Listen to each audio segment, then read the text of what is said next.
தாமரை எழுதிய சேதி என்ன வனக்கிழியே. சேதி 19. ஜெர்மனியின் தொழில் நகரமான டோர்ட்முண்ட் நகரத்தின் நதியான எம்சர் அமைதியாக ஓடிக்கொண்டிருக்க, பொழியும் பனியை பொருட்படுத்தாது பாலத்தின் மீது நின்று அதை பார்த்து கொண்டிருந்தான் வனராஜன். தொழிற்புரட்சியின் போது பெருகிய நிலக்கரி தொழிற்சாலைகளின் கழிவுகள் கொட்டப்பட்டு முற்றிலும் மாசடைந்த அந்த நதி மெல்ல மெல்ல சீரழிந்து வருவதை நீரின் நிறம் சொல்ல உற்று நோக்கியபடி இருந்தான் வனராஜன். செப்டம்பர் மாத மாலை நேரம். இரவு போல தோற்றமளிக்க உறைய வைக்கும் 5 டிகிரி செல்சியஸ் குளிர் கூட அவனை தாக்க முடியாமல் அமைதியாய் வேடிக்கை பார்த்தது. பார்த்து கொண்டிருந்தவனின் கண்களுக்கு எம்சர் நதி யமுனை ஆறாக மாற, நதிநீரின் சலசல ஒலியே தாளலயமாக மாற காதுக்குள் ஒலித்தது அவனின் செல்லக்கிளியின் குரல். மனதில் வெம்மை மூட்டி அந்த குரலில் இருந்து தப்பவே தன் வீட்டை விட்டு வெளிவந்தவன் துரத்தும் உணர்வுகளை கட்டுப்படுத்த எங்கு செல்வது என்று புரியாதவனாய் சுக அவஸ்தையுடன் அதில் அமிழத் தொடங்கினான்.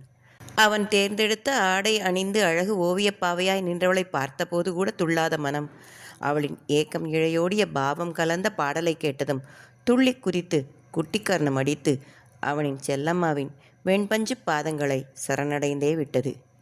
செல்லம்மா, நீ என்ன செய்கிறேன்னு உனக்கு புரியுதா? ஏண்டி மனுஷனை கிறுக்காக்குற என்று 117வது முறையாக அவளிடம் கேட்டு புலம்பிக் கொண்டு இருந்தான் அவன். அதிலும் கண்ணனோடு தானாட என்று பாடிய போது அவளின் கண்களில் வந்த மின்னலிலும் முகத்தில் வந்து சென்ற நாணத்தையும் கண்டவனால் பறக்கத் தொடங்கிய மனதை பிடித்து இழுக்க முடியவில்லை.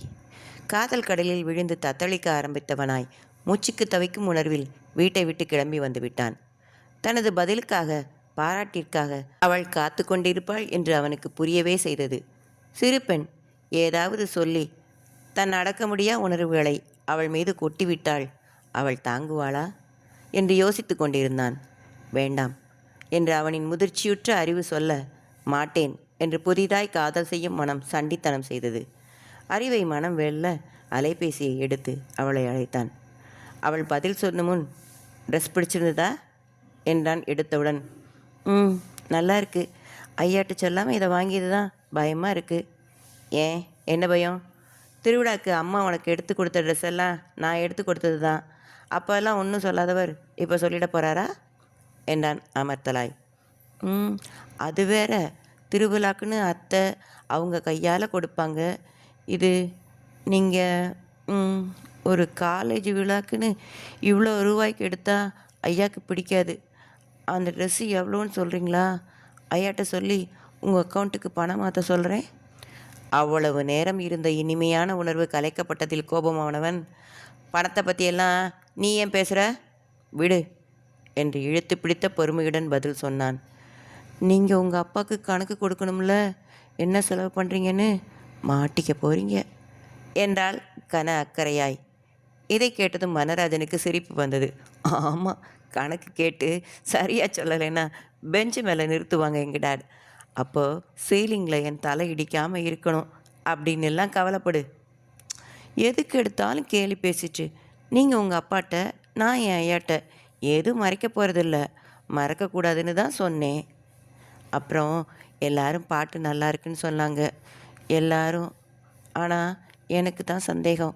உங்களுக்கு என்ன தோணுச்சு பாட்டு கேட்டதும்? ரொம்ப பழசா, காலத்துக்கு பொருந்தாத மாதிரி பாடின மாதிரி இருந்துச்சு. எனக்கு என்னென்னவோ தோணுச்சு. அதெல்லாம் சொன்னால் நீ மிரண்டுபடி என் செல்லம் என்று காதலை மனதிற்குள் சொல்லி கொண்டவன் அவளிடம் பதில் சொன்னான் பொறுப்பாக, மிக நல்லவன் போல். இதெல்லாம் எவர்கிரீன் சாங் செல்லாம். இதை போய் அப்படி சொல்லுவேனா? நல்லா இருந்தது. ஆமாம், உனக்கு பிடிக்குமா இந்த பாட்டு?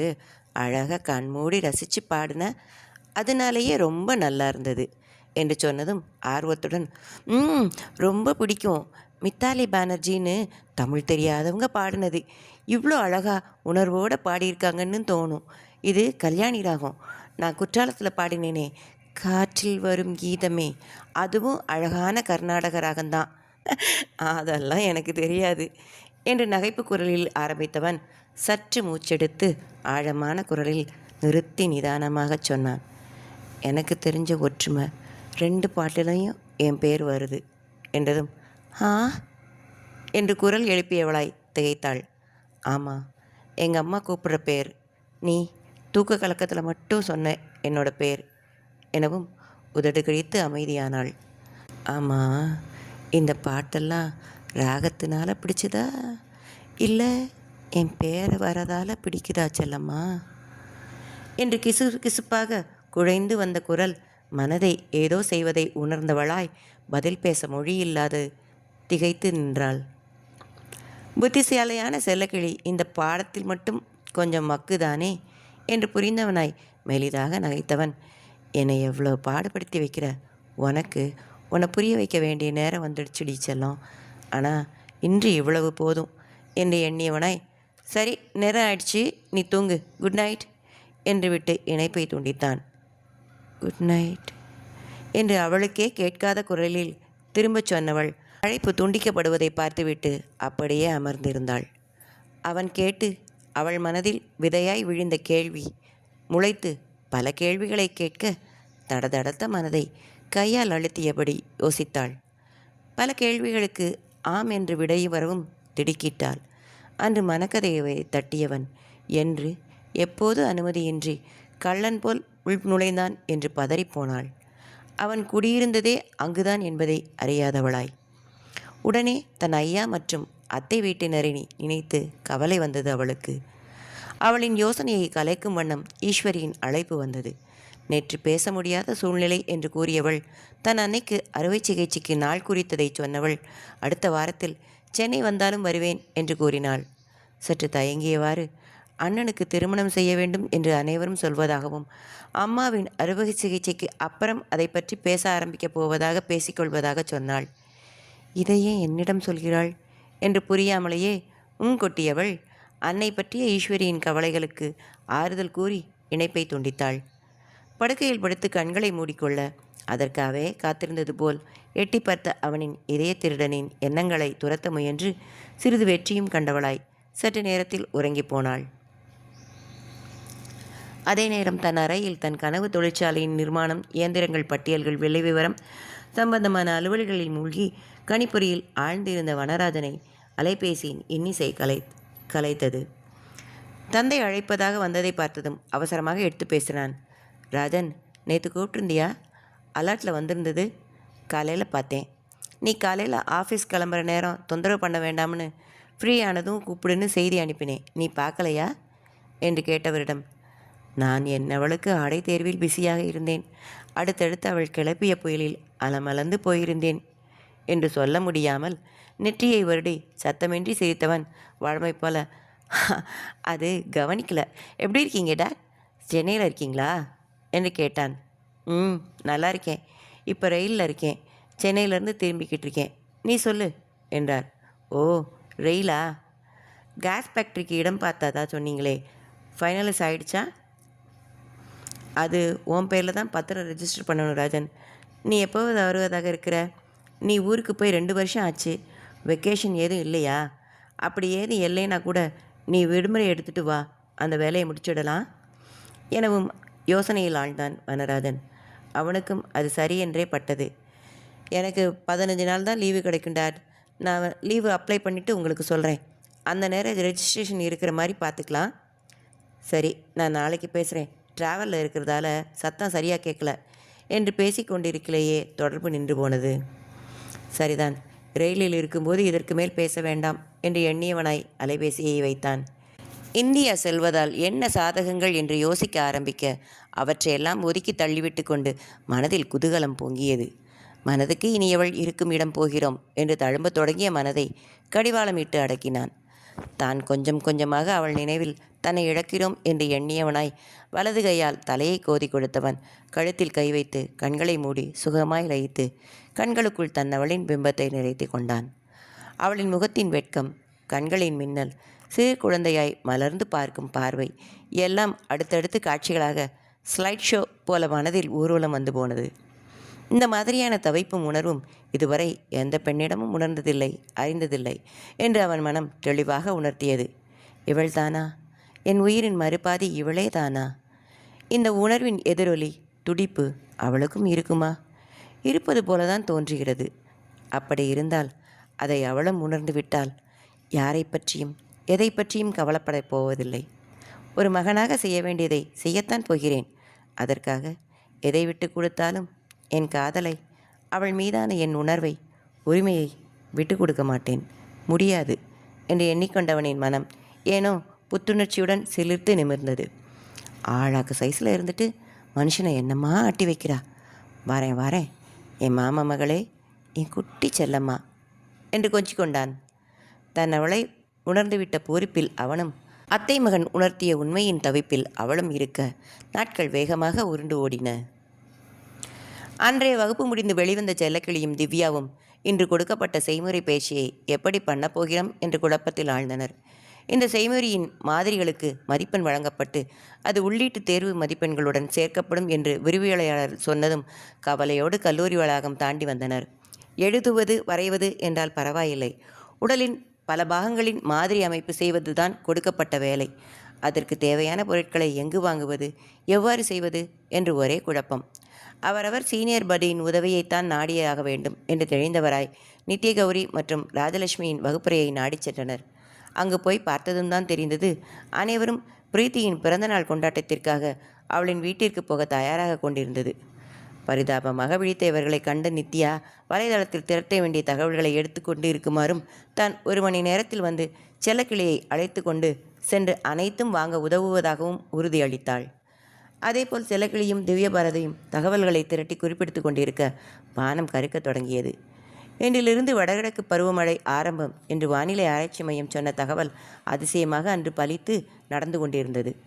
அப்போது அங்கு வந்த நித்யா, தோத்தி, வானம் ரொம்ப இருட்டாக இருக்குது, காற்று வேற ரொம்ப வீசுது, நாளைக்கு வாங்கிக்கலாமா? மழை வந்துட்டா ப்ராப்ளம் ஆயிரும் என்று சொல்ல, சரி என்று பாவமாய் தலையசைத்தனர் செல்லமும் திவ்யாவும்.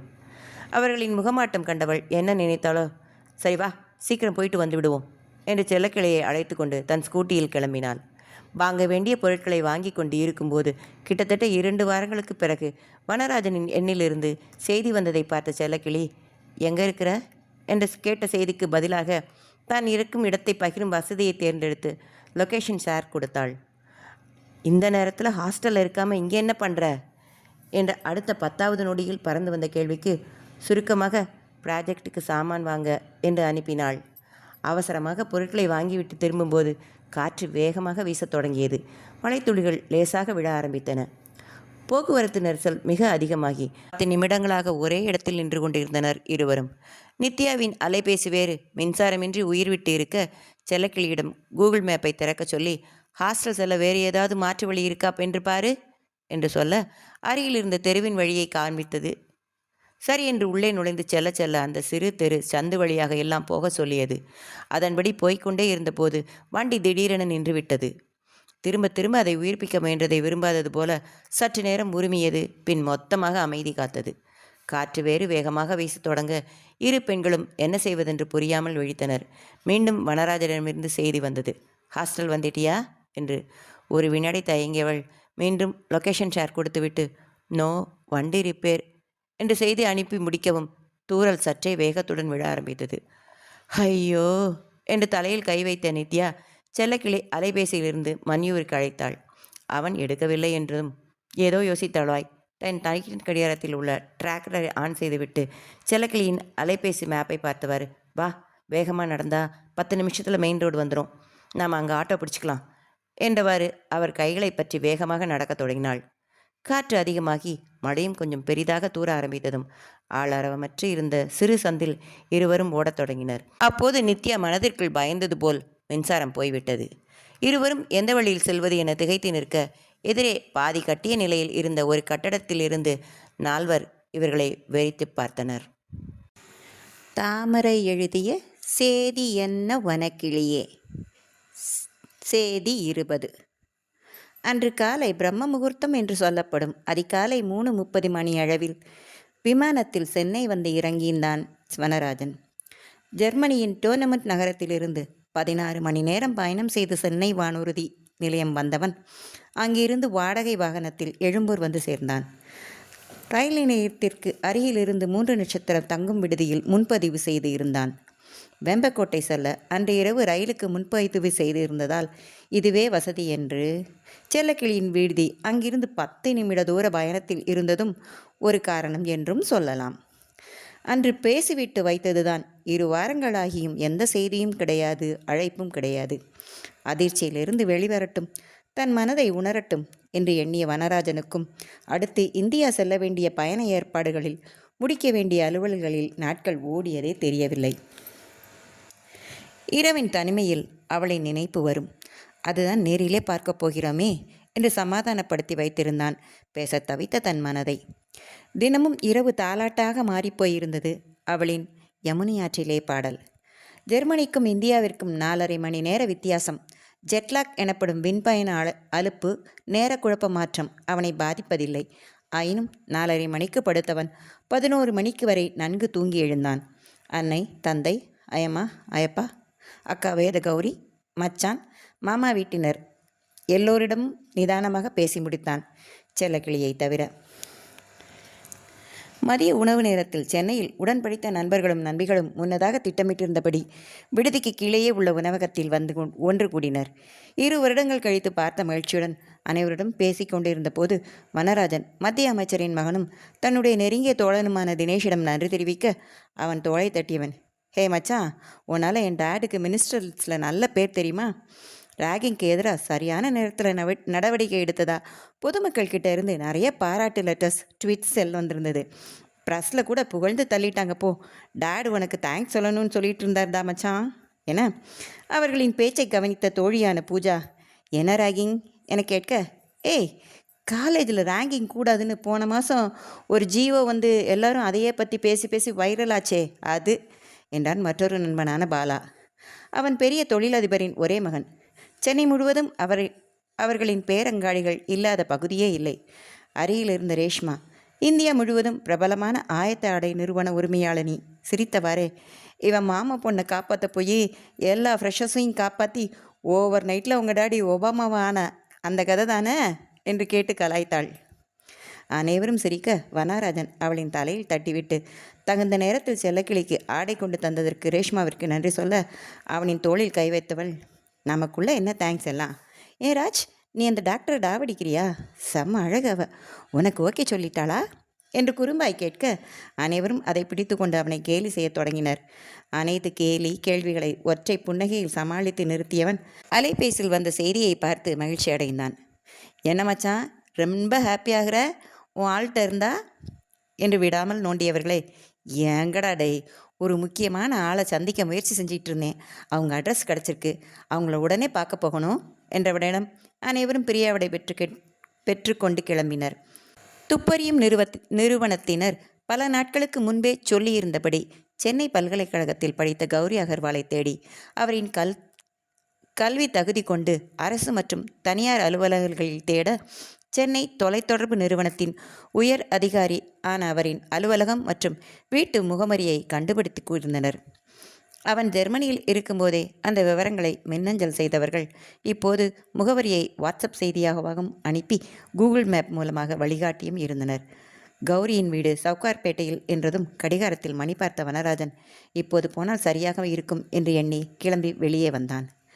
கல்லூரி விடும் நேரத்திற்கு சரியாக சென்று செல்லக்கிளிக்கு இனிய அதிர்ச்சி தரும் விதமான திடீரென நேரில் நிற்பது, அவளின் பளிங்கு கண்ணில் அவன் மீதான காதலை பார்த்து விடுவது என்று அவனின் திட்டம் மாறிப்போனது. கௌரியை சந்தித்துவிட்டு பிறகு விடுதியில் சென்று பார்த்து கொள்ளலாம் என்று எண்ணியவனாய் கௌரி மேத்தா என்ற கௌரி அகர்வாலை சந்திக்க கிளம்பினான். சென்னையில் தற்போது பிரபலமாக இருக்கும் ஓலா கால் டாக்ஸி எனப்படும் வாடகை வண்டியை பதிவு செய்து எடுத்துக்கொண்டு சவுகார்பேட்டை நோக்கி சென்றான். பெரிய வாகனங்கள் உள்ளே நுழைய முடியாத சந்தாக இருந்ததால் பூக்கடை போலீஸ் ஸ்டேஷன் அருகே வாகனத்தை நிறுத்தச் சொல்லிவிட்டு நடக்க ஆரம்பித்தான். அவன் சென்றபோது மணி 5 ஆகி இருக்க வீடு பூட்டி இருந்தது. வானம் வேறு இருட்டிக்கொண்டு மழை வருவது போல இருந்தது. வழக்கமாக 5:30க்கு வந்து விடுவார் கௌரி என்று அருகில் உள்ளவர்கள் கூறியதால் அங்கேயே மெதுவாக நடந்தவாறு கண்காணித்து கொண்டு இருந்தான். மணி 6 தாண்டி 7 ஆரம்பித்தும் வனராஜனின் மனதிற்குள் இப்போது விட்டால் செல்லக்கிளியை பார்க்க முடியாது என்று தோன்ற அவளுக்கு செய்தி அனுப்பினான். எங்கே இருக்கிற என்று கேட்டதற்கு பதிலாக மேப் லொக்கேஷன் வந்தது. பார்த்தபோது இங்கிருந்து 10 நிமிடம் நடந்தால் அடைந்துவிடக்கூடிய ஒரு தெருவை காட்டியது. குழம்பியவனாய், ஹாஸ்டல் இல்லையா, இங்கே என்ன பண்ணுற என்று கேட்க, ப்ராஜெக்ட் ஜாமான் வாங்க என்று வந்ததும், இப்போது கிளம்பினால் இங்கேயே அவளை பார்த்துவிட முடியும் என்று யோசித்தான். அப்போது அங்கே இருசக்கர வாகனம் ஒன்று வந்து நிற்க, வட இந்திய சாயல் கொண்ட 6 அடி ஆனழகன் அதிலிருந்து இறங்கி கௌரி அகர்வால் வீடு என்று அடையாளம் காட்டப்பட்டிருந்த வீட்டின் கதவை திறந்தான். வனராஜன் அவன் அருகில் சென்று, I am Vanarajan, want to meet Mrs Gauri Agarwal எனவும், அறிமுக புண்ணையை கூட தராதவன் வாயிலிருந்து ஃபார் வாட் என்ற கேள்வி வந்து விழுந்தது. சற்று நிதானித்த வனராஜன் அவனை அவதானித்தபடி, ஐ எம் ஃப்ரம் வேம்பக்கோட்டை எனவும், நெற்று சொருக்கி யோசித்தவன் ஏற்கனவே கேட்டிருந்த ஊர் பெயர், சொத்து விஷயமாக அம்மா சொல்லி கொண்டிருந்த பெயர் என்று தோன்ற, ஆவ் என்று சொல்லிவிட்டு உள்ளே சென்றான். வரவேற்பீரரில் அமர்ந்தவன் கண்களை சுழற்றி பார்க்க, அவசியமான அலங்காரங்களுடன் சுத்தமாகவும் நேர்த்தியாகவும் இருந்தது வீடு. மருந்துக்கு கூட ஏதும் புகைப்படங்கள் இல்லை, கடவுளார்கள் படங்களும் இல்லை. ஒரு ஜைனத் துறவியின் படம் மட்டும் மாலை மாட்டப்பட்டு இருந்தது. தன் அலைபேசியை எடுத்த அந்த இளைஞன் ஆமா என்று பேசுவதை கவனித்தான் வனராஜன். பள்ளியில் மற்றும் பெங்களூருவில் இருந்தபோது ஹிந்தி பரிச்சயம் என்பதால் அவனுக்கு அந்த இளைஞன் பேசுவது புரிந்தது. அவன் தாயுடன் பேசுகிறான் என்று அனுமானித்தவனின் இதய துடிப்பு அதிகரித்தது. பேசி முடித்து வைத்தவன், மா மீட்டிங்கில் இருக்காங்க, இன்னும் 1 hour ஆகுமா வர என்று விட்டு உள்ளே சென்று விட்டான். சற்று பொறுத்து வந்தவனின் கைகளில் ஏதோ பானம் இருக்க வனராஜனிடம் நீட்டினான். வேண்டாம் என்று மறுக்கவும் தோளை குலுக்கியவாறு அவன் எதிரே அமர்ந்தான். எதுக்கு வந்திருக்கீங்கன்னு தெரிஞ்சுக்கலாமா என்று கேட்டவனிடம் என்ன சொல்ல என்று யோசித்தவன், நான் சவுந்தரராஜன் பையன் என்று விட்டு அவன் முகத்தை கூர்ந்து பார்த்தான். அதற்கும் அவனின் முகத்தில் எந்த அறிந்து கொண்ட பாவனையும் இல்லை. தன் போக்கில் பானத்தை அருந்தியவன், சவுந்தரராஜன் அம்மாவுக்கு தெரிஞ்சவங்களா? லேண்ட் விஷயமானா நீங்கள் மாமாஜிகிட்ட தான் பேசணும் எனவும் வனராஜன் இல்லை என்று தலையசைத்தான். ஓகே, உட்கார்ந்துருங்க, நான் ட்ரெஸ் மாற்றிட்டு வரேன் என்று விட்டு உள்ளே சென்று விட்டான். வெளியே காற்று வேகமாக வீசுவதும் சாரல் மழை பெய்வதும் கண்ணில் பட, அலைபேசியில் செல்லக்கிளிக்கு ஹாஸ்டல் போயிட்டியா என்று தகவல் அனுப்ப, நோ, வண்டி ரிப்பேர் என்று விட்டு திரும்ப லொக்கேஷன் வரவும் அதை பார்த்தவன் அதிர்ந்தான். அது காட்டிய இடம் மெயின் ரோடாக இல்லாமல் ஏதோ சிறு சந்தாக இருக்க, அதுக்குள்ளே ஏன் போனால் ஏதோ விபரீதம் என்று தோன்றியது. அப்போது வனராஜனின் அருகில் சிறு மேஜை மீது இருந்த அந்த இளைஞனின் அலைபேசி ஒலித்தது. அடுத்தவரின் அலைபேசியை பார்ப்பது அநாகரிகம் என்று இருக்கும் மேலை நாட்டு நாகரிகம் கடைபிடிக்கும் ஊரிலிருந்து வந்தவன் ஆதலால் அதில் ஒளிர்ந்த செல்லக்கிளியின் எண்ணை வனராஜன் கூர்ந்து கவனிக்கவில்லை. அலைபேசி ஒலி கேட்டு டிஷர்ட்டை மாட்டியவாறு வெளியே வந்தவனிடம் அவன் அலைபேசியை எடுத்து கொடுத்தான். அழைப்பு வரலாற்றை எடுத்து பார்த்தவன் புதிய எண்ணாக இருக்க SMS அலாட்டில் நித்யாவின் டிராக்கரை ஆன் செய்யப்பட்டு செய்து வர நெற்றியை சுருக்கி யோசித்தான். வனராஜனுக்கு உடனே செல்லக்கிளி இருக்கும் இடம் செல்ல வேண்டும் என்று தோன்றிய ஒரு பதட்டம் உருவானது. தான் வந்த வாகன ஓட்டியை அழைத்தவன் ஒரு குறிப்பிட்ட இடம் சொல்லி அங்கு நிற்குமாறு சொன்னான். அவன் பதட்டத்தை பார்த்த இளைஞன், anything wrong? Yes, I have to go immediately. Tell to your ma'am, son of Soundararajan came to meet her என்று விட்டு தன் விசிட்டிங் கார்டை கொடுத்தான். ஓகே வாங்க, நான் உங்கள் கார் இருக்கிற இடத்துல ட்ராப் பண்ணுறேன் என்றவன் வேகமாக பூட்டிவிட்டு தன் ராயல் என்ஃபீல்டில் கிளப்பினான். இருவரும் அந்த இயந்திரப்புறவை ஏறி வேகமாக பயணப்பட்டனர். இருவரும் செல்வது ஒரே இடத்திற்கு என்பதை அறியாதவராய். மழை தூறல் வலுக்க ஆரம்பித்தது. வேகமாக நடந்து கொண்டிருந்த போது மின்சாரம் தடைப்பட்டதால் நித்யா மலைத்து நின்றது ஒரு நொடி நேரம்தான். தோத்தி, உன் மொபைலில் சார்ஜ் இருக்குதானே என்று கேட்டவள், டார்ச் ஆன் பண்ணு என்றாள். செல்லக்கிளி நீட்டிய அலைபேசி காட்டிய ஒளியில் பாதை புலப்படவில்லை. எதிரே பாதி கட்டிய நிலையில் விடப்பட்டிருந்த கட்டிடத்தின் உள்ளே நிழல் உருவங்கள் போல தெரிந்த நால்வரை பார்த்ததும் செல்லக்கிளி கௌரியின் கைகளை இறுக பற்றி கொண்டாள். அந்த சிறு ஒளியில் தெரிந்த அழகிய இளம்பெண்களை பார்த்ததும் அந்த நால்வரில் ஒருவன் வேகமாக எழுந்து வர இருவருக்கும் இதயம் படபடக்கத் தொடங்கியது. வந்தவனின் மேலிருந்து வந்த புகை நாற்றம் அவன் ஏதோ போதைப்பொருள் எடுத்திருக்கிறான் என்று அறிவித்தது. நான் சபா அனுப்பிச்சானா எனவும் செல்லக்கிளிக்கு இவன் ஏதோ விபரீதம் பண்ணப் போகிறான், யாரோ என்று தவறாக எண்ணிக்கொண்டு வருகிறான் என்று புரிந்தவளாய், ஓடிடலாம் என்று கிசுகிசுப்பாய் கூறி நித்யாவின் கைப்பற்றி இழுத்தாள். ஓடலாம் என்றால் எந்த பக்கம் செல்வது என்று சுற்றி பார்த்தபோது ஆங்காங்கே மெழுகுவர்த்தி ஒளியும் இன்வெர்ட்டர் உதவியால் எரிந்த சில விளக்குகளும் புலப்பட்டன. வீடுகள் இருக்கிறது என்று அசுவாசம் அடைந்த செல்லக்கிளி சென்னை மாநகர் பற்றி அறியாதவள். அடுத்த வீட்டில் கொலை நடந்தால் கூட 2 நாள் கழித்து அப்படியாமே என்று விசாரிக்கும் ஊர் இது என்று அறிந்திருந்த நித்யாவின் பார்வையில் கூர்மை கூடியது. அப்போது தடைப்பட்டிருந்த மின்சாரம் வந்தது. ஆயினும் காற்றின் காரணமாக வயர் ஏதும் அறுந்துவிட்டதோ என்னவோ அரை மின்சாரமாக வந்து அழுது வடிந்தது தெருவிளக்கின் ஒளி. அவர்களின் முன் நின்றவன் இப்போதுதான் பார்வைக்கு அரைகுறையாக புலப்பட்டான். திரைப்படங்களில் வரும் ரவுடிகளின் சர்வ லட்சணங்களில் ஒன்று கூட குறையாமல் உயரமாக மதர்த்த உடலுடன் தோள்வரை வழியும் கேசமும் முகம் நிறைந்த தாடியுமாக இருந்தான். போதைப்பொருள் எடுத்தவனின் கண்கள் போல் மயக்கத்தில் மிதக்காமல் இறை கண்ட வேட்டைப்புலியின் கண்கள் போல் அரை வெளிச்சத்தில் மின்னிய விழிகளால் அவர்களை மேலும் கீழும் பார்த்தான். டே சொரேசு, இந்த சபா பையன் குஜலிங்களை அனுப்பாமல் ஏமாத்திட்டான் போலடா. ஆனால் சொக்கா தொக்கா 2 மாட்டிக்கிச்சு என அசிங்கமான நகைப்புடன் சொல்லவும் செல்லக்கிளிக்கு குலை நடுங்க ஆரம்பித்தது. அங்கே அலைபேசியில் ஆபாச படம் பார்த்தவாறு போதைப் பொருட்களை எடுத்துக்கொண்டிருந்த மூவரும் இதை கேட்டதும் நிதானமாக எழுந்து வரத் தொடங்கினர். இங்கே பாருங்க பொண்ணுங்களா, அமைதியாக ஒத்துழைச்சிங்கன்னா துட்டுக்கு துட்டு, சுகத்துக்கு சுகம். இல்லாங்காட்டி உங்கள் உடம்பு தான் புண்ணா போகும். நாங்களாம் அசால்ட்டாக மேட்ரு பண்ணிவிட்டு போயிட்டே இருப்போம், பார்த்துக்கோ என்றான் படு நிதானமான குரலில். அதிர்ந்தாலும் வெளியே காட்டிக்கொள்ளாமல் செல்லக்கிளியும் நித்யாவும் சுற்றிலும் பார்த்து இடதுகை பக்கமாக பாதை இருப்பதை பார்த்தனர். அவர்களின் பார்வை செல்லும் வழியில் வேகமாக சென்று இருவர் மறைத்து நின்றனர். வீல் என்று அலறிய செல்லக்கிளி யாராவது வந்து காப்பாத்துங்க என்று கத்தவும் வழியை மறைத்து நின்றவர்களில் ஒருவன், சல்பேட்டா மணி ஏரியா மெக்கண்ணு, எவனுக்கும் தில்லு கிடையாது மணி பசங்களுக்கு எதிராக வரல் தூக்க எனவும் நித்யா செல்லக்கிளியின் கையை தன் பிடியில் இருந்து எடுத்துவிட்டு தன் சட்டையின் கைகளை முழங்கை வரை மடக்கி விட்டவளாய் நிமிர்ந்து நின்றாள். அட குட்டி, ஃபைட் பண்ண போறியா? பர்றா சிட்டு சிலும்புது, அது கூட குஜால தான் இருக்கும் என்று இழித்தவன் அருகே வந்து அவள் கரத்தை பற்ற முயல முந்திக்கொண்டு அவனின் மணிக்கட்டை இருக்க பற்றியவள் சட்டென்று அவனை நோக்கி அவன் கரத்தை மடக்கி தன் முழங்காலை கொண்டு அவன் உயிர்நிலையில் வேகமாக தாக்கினாள். அவளால் தாக்கப்பட்டவன் அலறியபடி கீழே விழுந்ததும் கட்டிடத்தின் அருகில் நின்று கொண்டிருந்தவன் வேகமாக வந்து பின்னால் இருந்து நித்யாவின் கைகளோடு சேர்த்து வயிற்றைச் சுற்றி அழுத்தி பிடித்து தூக்க முயன்றான். கால்களை அழுத்தி ஊன்றிய நித்யா தன் வலது முழங்காலை அவனின் வலது பக்க இடுப்பையும் இடது கையால் அவன் தொடையிலும் ஓங்கி ஓங்கி அடித்தாள். வலியில் கைகளை விலக்கியவன் புறம் வேகமாக திரும்பிய அவள் பாய்ந்து வலது கை விரல் நகங்களால் கண்களை குறிவைத்து குத்தினாள். குத்து வாங்கியவன் பெருத்த அலறுடன் மண்ணில் விழுந்து புரண்டான். மிரண்டு பார்த்து கொண்டிருந்த செல்லக்கிளி நித்யா முதலில் தாக்கியவன் எழுந்து கொள்ள முயற்சிப்பதை பார்த்து வேகமாக ஓடி கீழே இருந்த மண்ணை வாரி அவன் முகத்தில் கண்களில் அடித்தாள். இவ்வளவு நேரமாக தூறலாக பெய்து கொண்டிருந்த துளிகள் கனத்த மழையாக பொழிய ஆரம்பித்தது. வழியை மறைத்து நின்று குறிந்த இருவரும் வேட்டை நாய்கள் போன்று வெறியுடன் அடிமேல் அடி வைத்து முன்னால் நகர்ந்தனர்.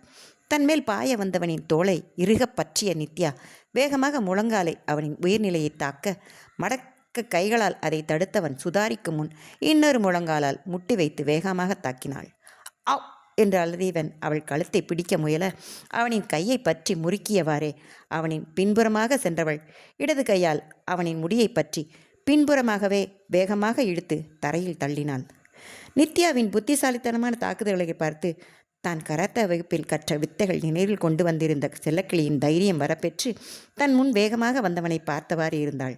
அவன் வெறியுடன் வேகமாக பாய்ந்து செல்லக்கிளியின் தலைமுடியை பிடிக்க பற்றிய கையை பிடித்தவாறே சுழன்று திரும்பிய செல்லக்கிளி முழங்கையை மடக்கிக் கொண்டு அவனின் முதுகில் தாக்கினாள்.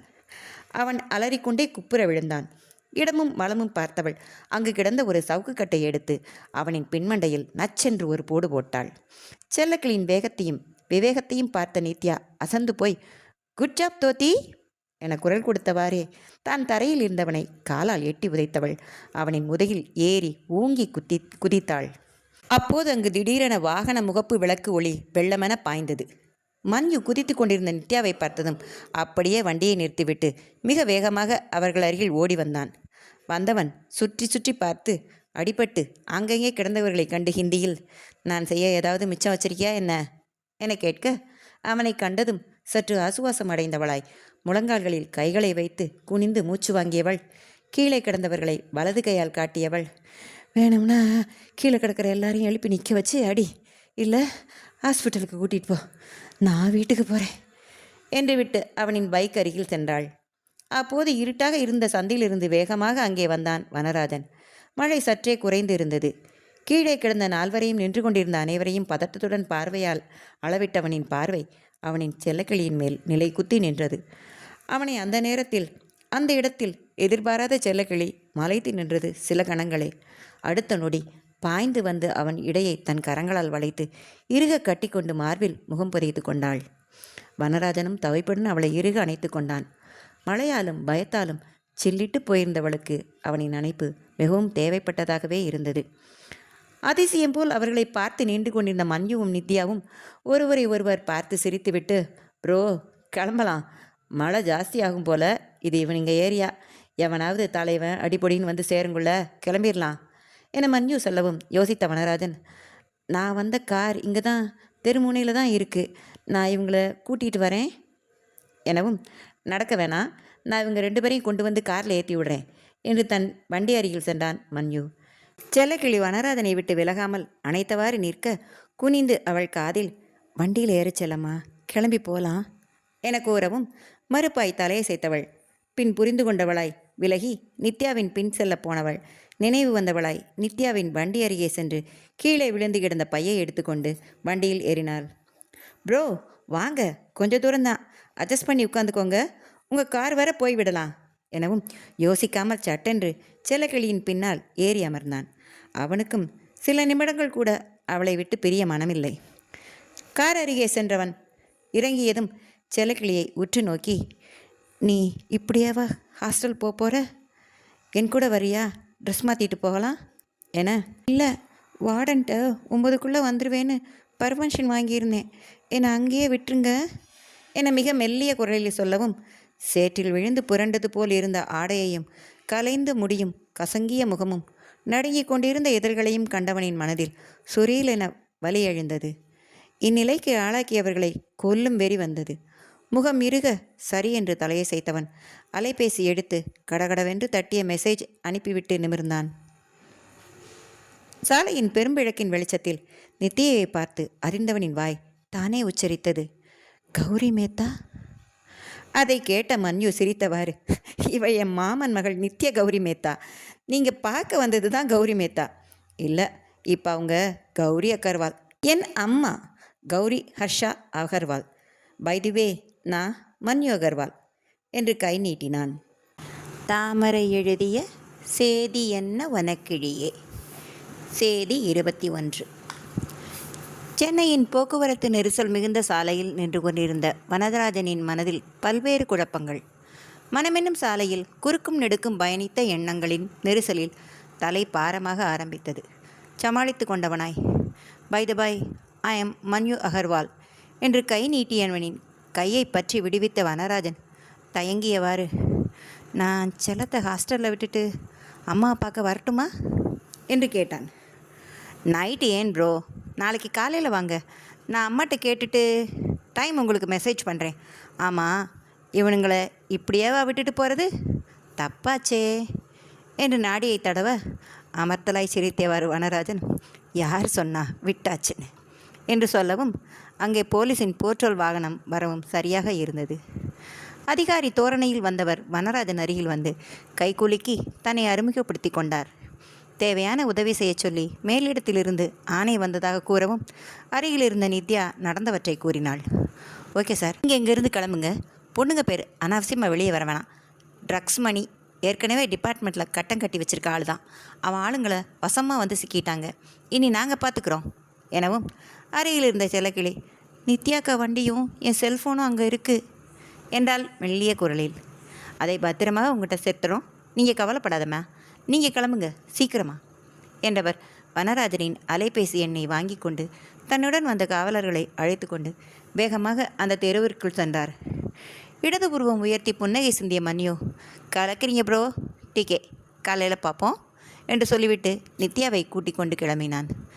தன் அருகில் நின்று கொண்டிருந்த வாகனத்தில் ஏறிய வனராஜனின் முகம் இறுகி போயிருந்தது. நித்யா சொன்னதை கேட்டவனின் மனம் வலித்து கொண்டிருந்தது. எவ்வளவு பெரிய ஆபத்திலிருந்து தப்பித்து இருக்கிறார்கள், ஒருவேளை தான் நினைத்திருந்தபடி அவளை கல்லூரியில் சென்று பார்த்திருந்தால் இவ்வளவு கலவரம் நடந்திருக்காதோ? ஏற்கனவே ஆண்கள் என்றால் பயம் அவளுக்கு.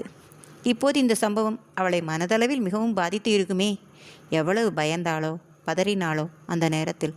2 சிறு பெண்கள், 4 மலைமாடுகள் போன்ற ஆண்கள், இருவரும் சமயோஜிதமாக சமாளித்திருக்கவில்லை என்றால்.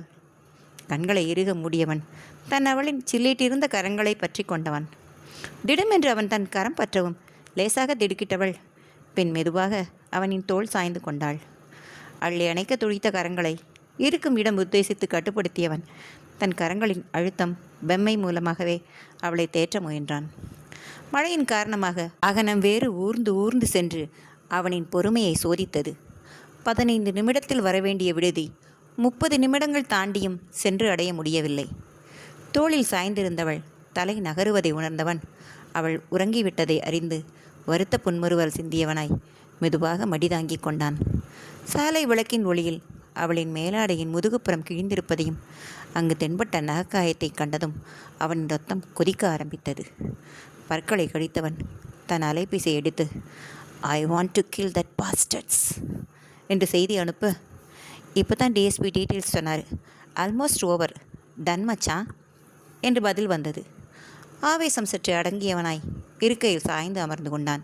வழியாக ஹாஸ்டல் வந்துவிட்டது.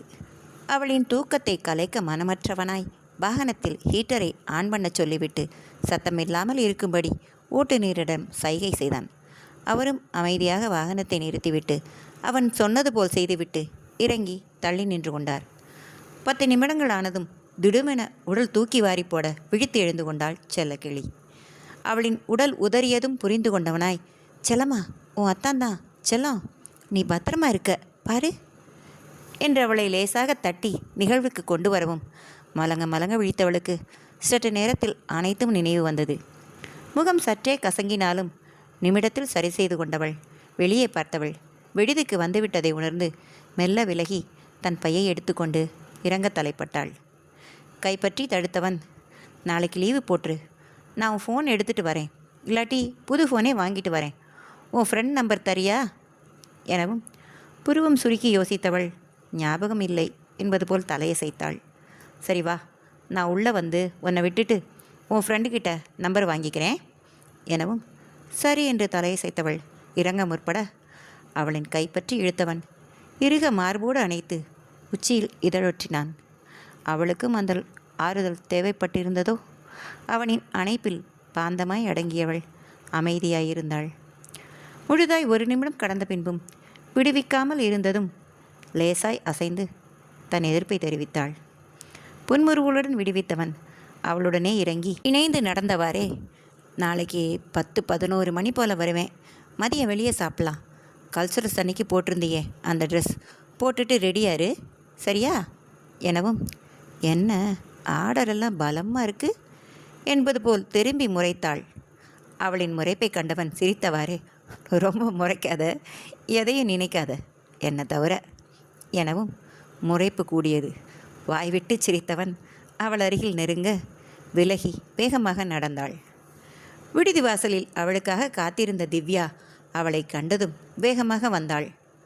அவள் தங்கள் அருகே வந்ததும் தன்னை செல்லக்கிளியின் நெருங்கிய உறவினனாக அறிமுகப்படுத்தி கொண்ட வானராஜன், நித்யாவின் வண்டி பழுதாகி சிறு விபத்து, அப்போது அலைபேசி மழை நீரில் கீழே விழுந்து பழுதுபட்டு விட்டதாக சொல்லி அவளின் எண்ணெய் வாங்கி கொண்டு விபத்து அதிர்ச்சியில் இருப்பதால் கொஞ்சம் கவனமாக பார்த்து கொள்ளும்படி சொல்லிவிட்டு திரும்பி இவளை பார்த்தவன் முறுவலுடன் தலையசைத்துவிட்டு அங்கிருந்து கிளம்பிவிட்டான்.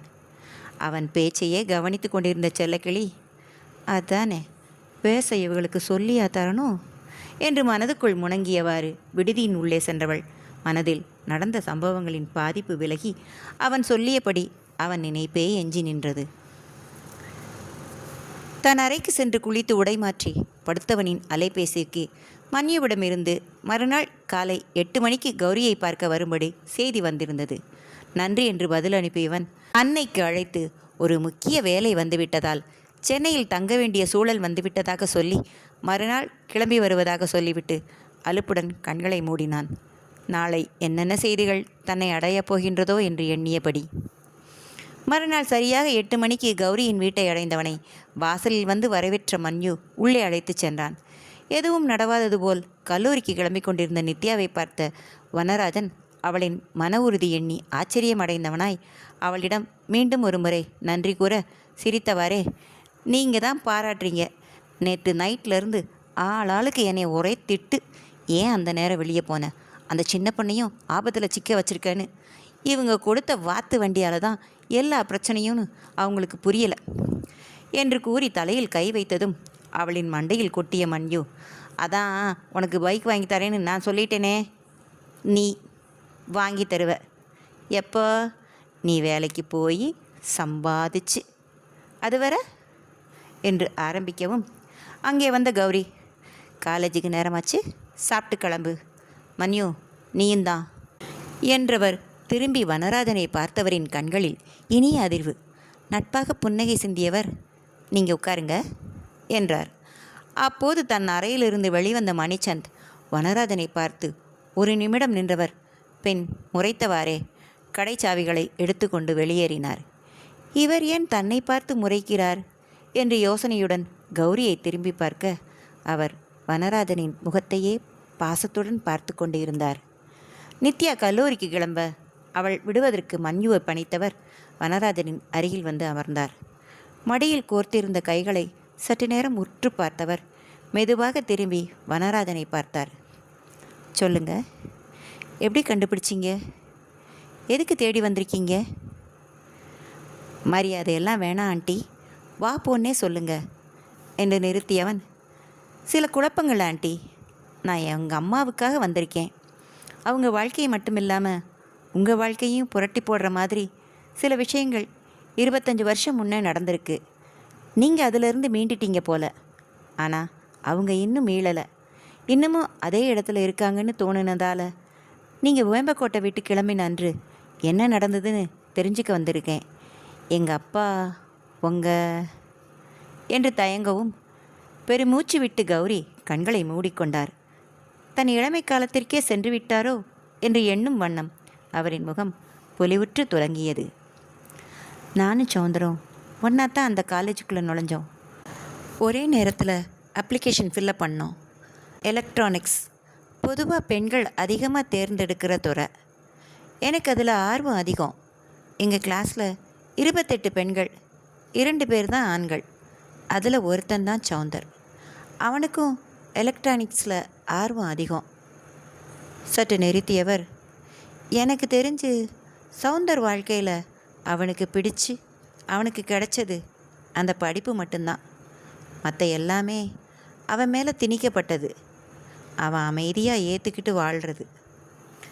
அவன் கொஞ்சம் மனசு விட்டு பேசுனது என்கிட்ட மட்டும்தான்.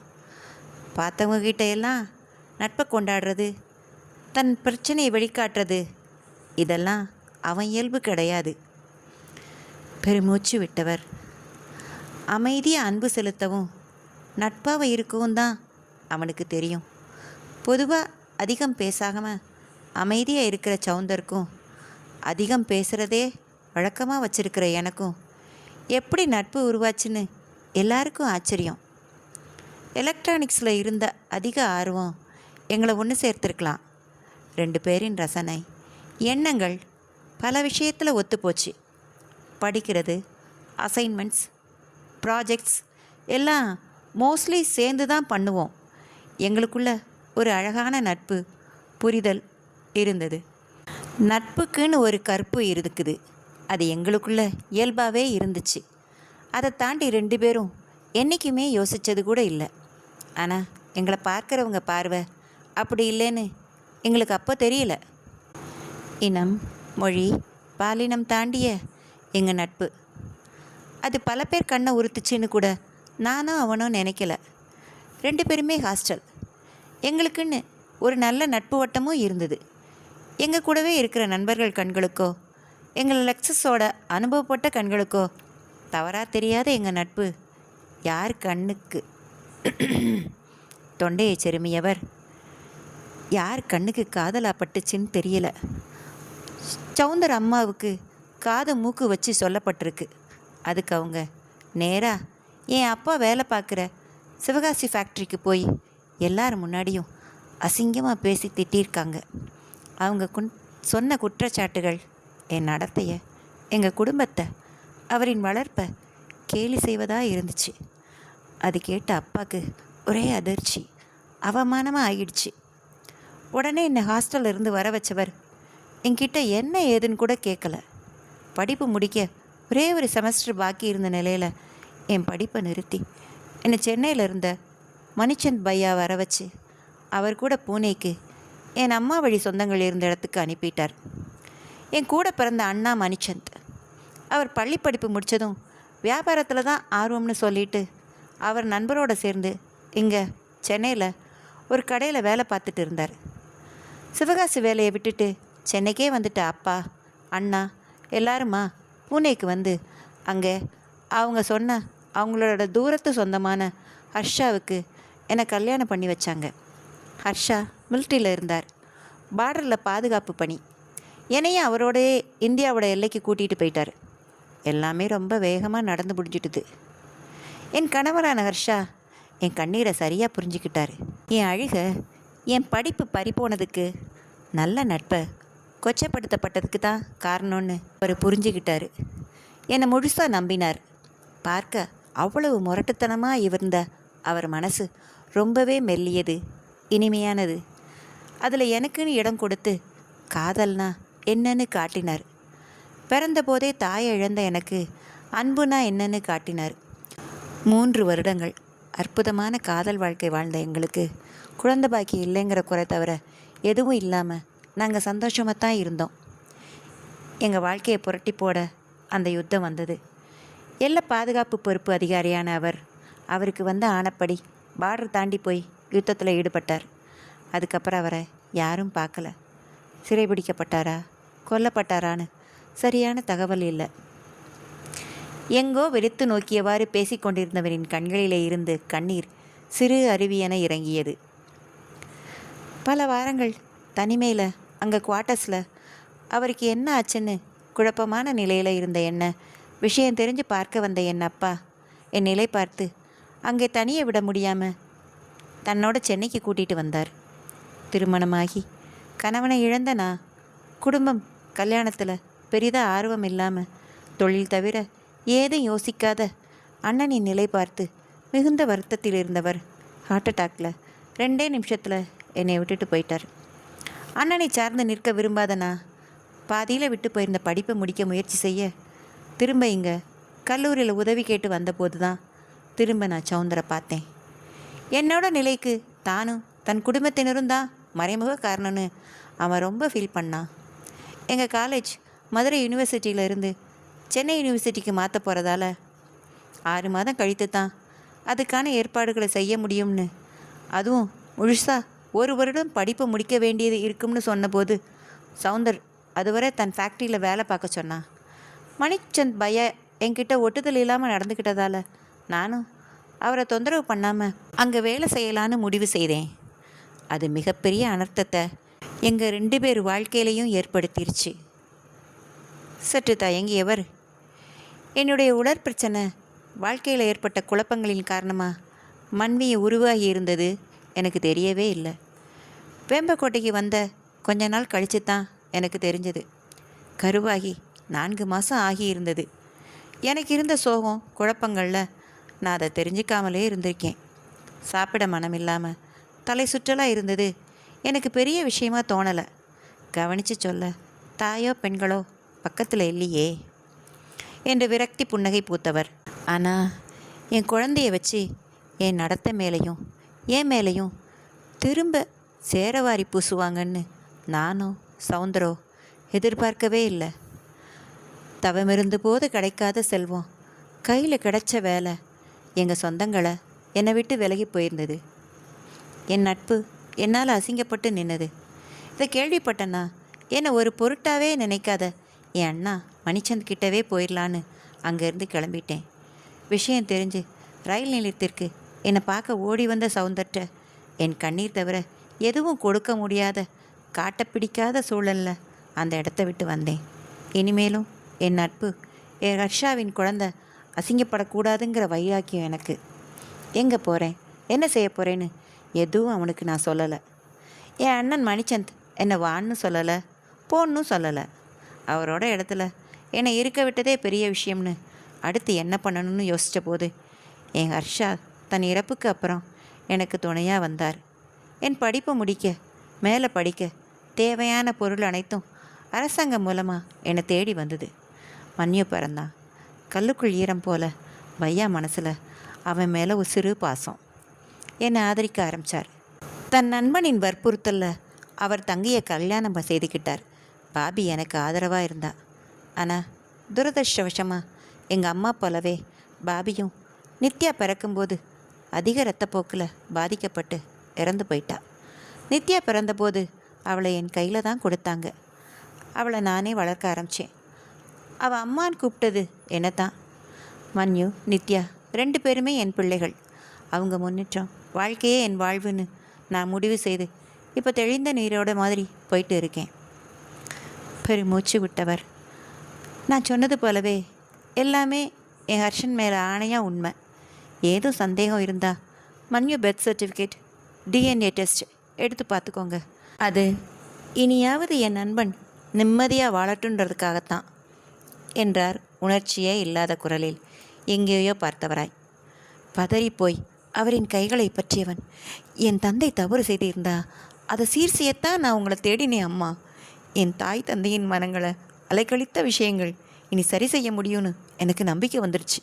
உங்கள் பொன் என் உயிரை மீட்டு கொடுத்தா, நீங்கள் என் அமைதியை மீட்டு கொடுத்திருக்கீங்க எனவும் கண்களில் கேள்வியோடு அவனை ஆச்சரியமாக பார்த்தார் கௌரி. கம்பீர புன்னகை சிந்தியவன், இனி ஒரு முறை உங்களுக்கு மன்யு நித்யா தவிர யாரும் இல்லைன்னு நீங்கள் நினைக்கவோ சொல்லவோ கூடாது. உங்கள் இழந்த நட்பை மீண்டும் உங்ககிட்ட கூட்டிகிட்டு வருவேன். ஒரு பிள்ளையா எப்பயும் உங்களுக்கு துணை இருப்பேன் எனவும் கௌரியின் கண்கள் கலங்கியது. நான் கிளம்புறேம்மா என்றவனிடம் கண்களில் நீரும் உதட்டில் புன்னகையுமாய் விடை கொடுத்தார் கௌரி ஹர்ஷா அகர்வால். பல வருடங்களாக மனதின் ஒரு மூலையில் நின்று துயரம் கொள்ளச் செய்த வேதனை, தன் அன்னையின் மனதை கரையானாய் அரித்த வாதனையின் மூல காரணம் தனக்கும் செல்லக்கிளிக்கும் இடையில் இரும்பு திரையாய் நின்ற தாய்மாமனின் தந்தை பற்றிய குற்றச்சாட்டு.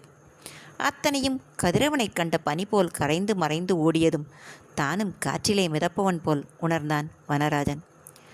அதே உற்சாகத்தோடு தன் செல்லக்கிளியை பார்க்க விரைந்தோடி சென்றவனை காண அவனின் கிளி வாசலில் நிற்கவில்லை. அடைத்து ஆள் அனுப்பிய பின்பும் 10 நிமிடங்கள் கழித்து கழுவி துடைத்த முகத்துடன் அவன் சொன்ன ஆடை அணியாமல் ஏதோ ஒரு ஆடையை அணிந்து பாதம் நோகுமோ என அஞ்சியவள் போல் மெதுவாக தலை குனிந்து வந்தவளை பார்த்த வனராஜனின் கண்கள் கூர்மையுற்று அவளின் உணர்ச்சி துடைத்த முகத்தை உற்று நோக்கின. வெளியே சாப்பிட போகலான்னு சொன்னேனே, ஏன் இப்படி இருக்க? சரி சரி, இதுவே நல்லா தான் இருக்கு, வா போகலாம் என்றான். செல்லக்கிழியோ நிமிர்ந்தும் பாராமல், இல்லை நான் எங்கேயும் வரல, எனக்கு 6 மணி பஸ்ஸில் அப்பா டிக்கெட் போட்டிருக்காங்க, நான் ஊருக்கு போகிறேன் என்றதும் யோசனையாய் அவளை உற்று நோக்கியவாறு, என்னாச்சு, ஏதும் பிரச்சனையா? நேற்று நடந்தது நீ சொல்லிட்டியா என்ன என்று கேட்டான். எங்கோ பார்த்தபடி நிதானமாய் சொன்னாள், நாளைக்கு காலையில் எனக்கு நிச்சயதார்த்தமாம். கிளி பேசும்.